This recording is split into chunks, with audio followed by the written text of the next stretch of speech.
नमस्कार दोस्तों, wait view channel पर आपका स्वागत है। आज हम मुर्गी पालन से संबंधित एक बहुत ही इम्पोर्टेंट टॉपिक पर बात करेंगे जिसका नाम है ब्रूडिंग मैनेजमेंट इन पोल्ट्री। अंडे से निकलने के बाद चूजों को सीधे मुर्गी पालन से जुड़े हुए मुर्गी पालकों को भेज दिया जाता है। मुर्गी फार्म पे चिक्स के पहुंचने के एक हफ्ते के अंदर चिक्स मरने लगते हैं या फिर बीमार हो जाते हैं और मुर्गी पालकों को समझ नहीं आता है कि आखिर चिक्स कमज़ोर होकर मर क्यों रहे हैं। मुर्गी पालन के व्यापार में चूजों की देखभाल करना सबसे ज़रूरी होता है क्योंकि चिक्स के बेहतर ग्रोथ पर ही मुर्गी पालन का पूरा व्यापार निर्भर करता है। दोस्तों, ब्रूडिंग दो तरीके से होती है। नंबर एक, प्राकृतिक या नेचुरल तरीके से मुर्गियां अपने चूजों को अपने पंखों के नीचे रखकर गर्माहट देती हैं, इसे नेचुरल ब्रूडिंग कहते हैं। जबकि कृत्रिम या आर्टिफिशियल ब्रूडिंग में चूजों को अंडे से निकलने के बाद गर्म तापमान में रखा जाता है। इस प्रक्रिया को आर्टिफिशियल ब्रूडिंग कहा जाता है। दोस्तों, अब प्रश्न आता है कि ब्रूडिंग क्यों जरूरी है। चूजों के उचित विकास के लिए ब्रूडिंग बहुत महत्वपूर्ण होता है। पोल्ट्री फार्मिंग व्यवसाय पूरी तरह से उचित और सही ब्रूडिंग पर निर्भर करता है। अगर ब्रूडिंग में कहीं भी गलती हुई तो आपके चिक्स 7 से 8 दिनों में कमज़ोर होकर मर जाएंगे। चिक्स को शुरुआत में 80 से लेकर 95 डिग्री फ़ारेनहाइट टेम्परेचर की आवश्यकता होती है। टेम्परेचर में कमी होने से गंभीर श्वास रोग जैसे CRD हो सकता है और ज़्यादा टेम्परेचर होने पर दस्त या फिर ई कोलाई का इन्फेक्शन हो सकता है। ब्रूडिंग टेम्परेचर का संतुलित होना बहुत ही आवश्यक है। दोस्तों, अगर हम सही तरीके से ब्रूडिंग करते हैं तो इसके फायदे हैं, जैसे कि चूजों की मृत्यु दर में कमी आएगी जिससे कि प्रॉफिट ज़्यादा होगा। चूजों में बीमारियां कम आएंगी, चूजों का ग्रोथ अच्छा होगा, चूजे कम मरेंगे यानी कि अर्ली चिक्स मोर्टेलिटी जो होती है वो कम हो जाएगी, वेट गेन अच्छा होगा। अब हम बात करते हैं ब्रूडिंग टेक्निक या ब्रूडिंग के तरीकों पे, कितने तरीके से हम ब्रूडिंग कर सकते हैं। पहला तरीका है गैस ब्रूडिंग। गैस ब्रूडर मार्केट में आसानी से मिल जाता है। अलग अलग क्षमता के गैस ब्रूडर मिलते हैं। आप अपनी आवश्यकता और क्षमता के अनुसार चयन कर सकते हैं कि हमें कौन सा गैस ब्रूडर लेना है। गैस ब्रूडर सेट के अंदर निरंतर तापमान प्रदान करता रहता है। दूसरा है फायरप्लेस या फिर अंगीठी वाली ब्रूडिंग।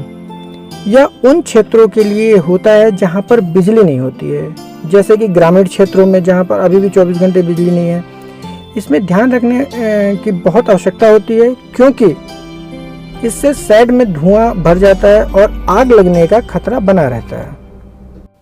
तीसरा और महत्वपूर्ण ब्रूडिंग का तरीका है लाइट या फिर बल्ब से ब्रूडिंग। इस प्रकार की ब्रूडिंग के लिए आपको नियमित बिजली की आवश्यकता होती है। गर्मी के महीने में ब्रॉयलर चूजों को 5 से 7 दिन तक ब्रूडिंग किया जाता है और सर्दियों में 12 से 15 दिन तक ब्रूडिंग किया जाता है। पहले हफ्ते से लाइट बल्ब 6 इंच चूजों के ऊपर रखते हैं, उसके बाद 10 से 12 इंच तक ऊंचाई बढ़ाते हैं।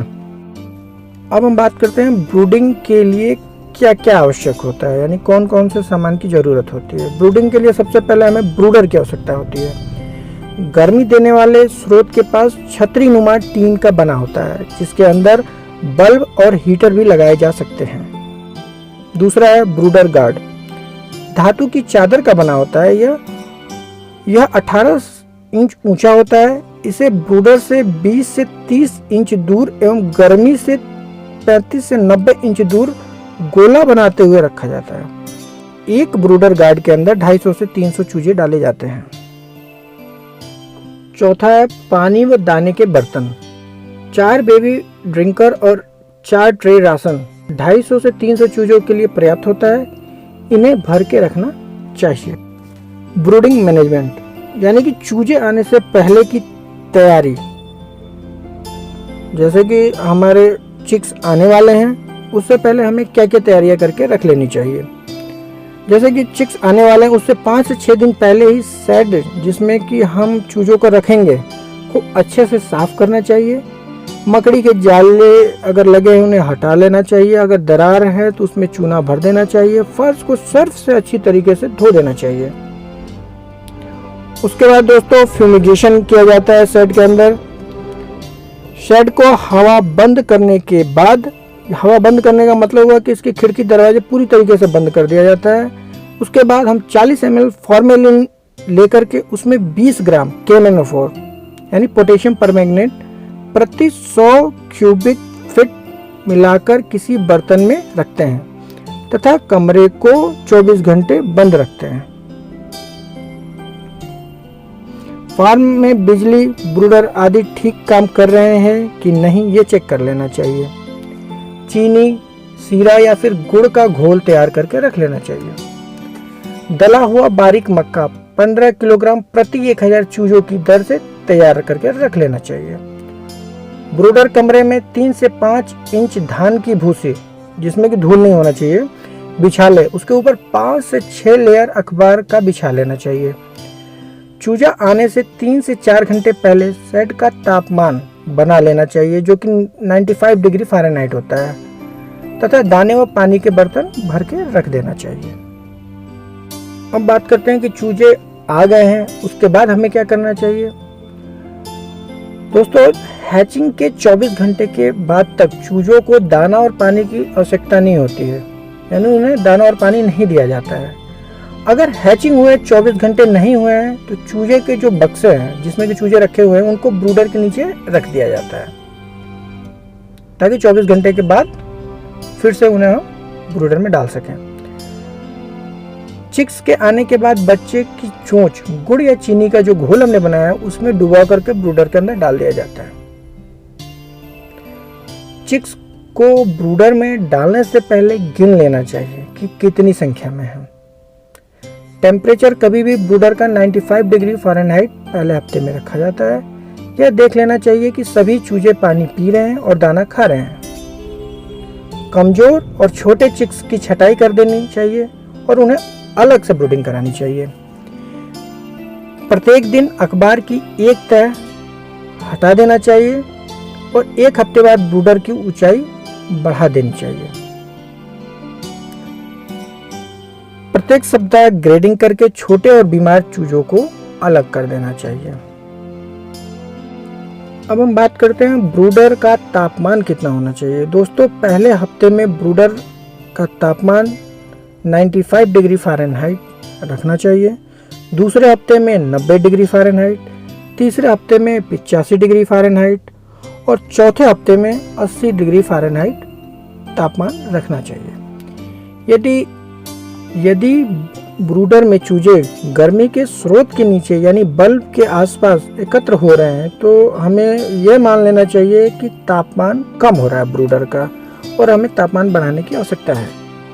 यदि ब्रूडर में चूजे गर्मी के स्रोत से दूर भाग रहे हैं, इसका अर्थ है कि टेम्परेचर ज़्यादा हो रहा है ब्रूडर का और चूजे हाँफते हुए मिलेंगे आपको। इसलिए तापमान उपरोक्त चार्ट जो कि मैंने बताया था कि पर हफ्ते कितना कितना टेम्परेचर रखा जाता है के अनुसार होना चाहिए। अगर ब्रूडर का तापमान सही है तो चूजे पूरे ब्रूडर में बराबर फैले मिलेंगे। ये नहीं है कि किसी स्रोत के पास या किसी कोने में दबे हुए हैं या बैठे हुए हैं, ऐसा नहीं है। तापमान सही है तो चूजे पूरे ब्रूडर में फैले हुए मिलेंगे और धीमी आवाज़ में चींची की आवाज़ करते हुए मिलेंगे। दोस्तों, अब आपके दिमाग में प्रश्न आ रहा होगा कि चूजों को कितने स्थान की आवश्यकता होती है, कितनी स्पेस की ज़रूरत होती है। तो मैं बता दूं दोस्तों, अगर चूजे 1 से 10 दिन तक के हैं तो उन्हें 1 स्क्वायर फीट में आप 3 चूजों को रख सकते हैं। यदि 10 से 20 दिन तक के हैं तो उन्हें 1 स्क्वायर फीट में आप 2 चूजों को रख सकते हैं। यदि 20 से 32 दिन तक के हैं, अब वो चूजे नहीं और मुर्गे मुर्गियाँ ही कहलाएंगी, तो उन्हें 1 स्क्वायर फीट में एक ही मुर्गी को आप रख सकते हैं। और आपको प्रत्येक सप्ताह चूजों का वजन कर लेना चाहिए। आवश्यकता अनुसार या फिर पशु चिकित्सक की सलाह पर एंटीबायोटिक जैसे कि एनरोसिन, लिक्सेन, सेप्रोफ्लॉक्सासिन या फिर erythromycin, vitamin B complex, liver tonic, vitamin A, B2, D3, E और विटामिन सी देना चाहिए। भूसी सूखी होनी चाहिए परंतु धूल युक्त न हो, अन्यथा सांस की बीमारियां हो सकती है। भूसी गीली होने पर अमोनिया गैस अधिक पैदा होती है जिससे कि सांस की बीमारी हो सकती है। अमोनिया गैस सामान्यतः मुर्गियों के बीट एवं यूरिन से बनती है। यह एक भारी गैस होती है और भारी होने के कारण अमोनिया गैस जो आपके शेड है उसके बाहर न जाकर फर्श से 1 फुट की ऊंचाई तक ही रहती है। अतः प्रॉपर वेंटिलेशन की बहुत आवश्यकता होती है। पानी प्रत्येक 3 से 4 घंटे बाद बदल देना चाहिए। दाना डालते समय दाना बिछावन पे न गिरने दें, अन्यथा दाना बिछावन पे सड़ता रहेगा और उसमें फंगस का ग्रोथ हो जाएगा, जिसे मुर्गियां पुनः खाएंगी और उन्हें भी फंगल वाली बीमारियां हो जाती हैं। अतः इसका ध्यान रखना चाहिए कि दाना कभी भी आपका जो लीटर है उस पर न गिरे। प्रतिदिन पानी के बर्तन जैसे कि ड्रिंकर और फीडर को धो लेना चाहिए। तो दोस्तों, आई होप कि ये वीडियो आपको जरूर पसंद आया होगा। मुर्गी पालन से संबंधित और अधिक जानकारी के लिए वीडियो को लाइक करें और वेट व्यूज चैनल को सब्सक्राइब जरूर कर लें। धन्यवाद।